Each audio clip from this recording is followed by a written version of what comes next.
ce coup d'état militaire réjouit un certain Francisco Franco, qui festoie en famille. Repéré pour sa discipline et sa férocité, à 33 ans, il sera le plus jeune général d'Europe et le prochain dictateur de l'Espagne. En 1921, il est l'un des chefs de la fameuse Bandera, la Légion étrangère espagnole, chargée de maintenir l'ordre dans le Rif, l'une des zones du Maroc et par l'Espagne. Les Français dominent le reste du pays. Pendant la guerre mondiale, la surexploitation des mines de fer de la région pour approvisionner les usines d'armement françaises avait soumis la population marocaine à une telle pression qu'elle se révolte.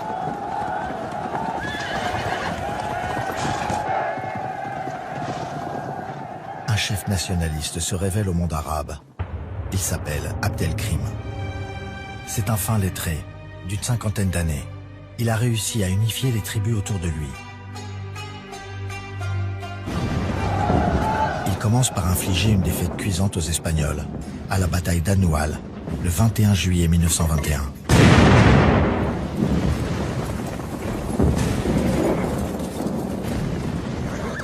« 20 000 Espagnols sont vaincus par les tribus du Rif. 13 000 sont tués ou blessés. Les survivants refluent en désordre. Les Français interviennent aux côtés des Espagnols.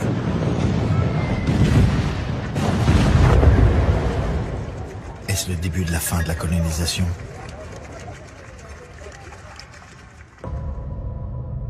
La guerre du Rif préfigure toutes les horreurs du futur.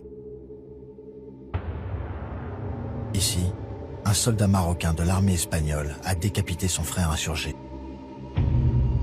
C'est l'escalade des atrocités dans les deux camps. Français et Espagnols emploient les grands moyens, comme les bombardements. Certains sont au fameux gaz moutarde, déjà utilisé par les Allemands en 1917. Le débarquement de force sur les arrières de l'ennemi, aisation de chars d'assaut, finissent par entraîner la défaite d'Abdelkrim. Il se rend aux Français le 27 mai 1926. La reddition d'Abdelkrim est filmée pour être dans les cinémas avec ce commentaire qui se veut rassurant.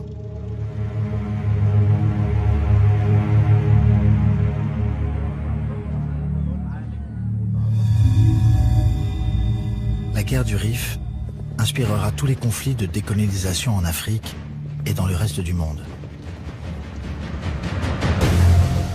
Elle marque aussi un tournant décisif. Désormais, le monde va se structurer autour d'un nouvel affrontement. Les hommes ont perdu leurs repères religieux et leur identité pendant la guerre. Ils trouvent dans l'engagement politique une promesse, un projet, une vocation. 1926, la fièvre fasciste monte, comme ici en Angleterre.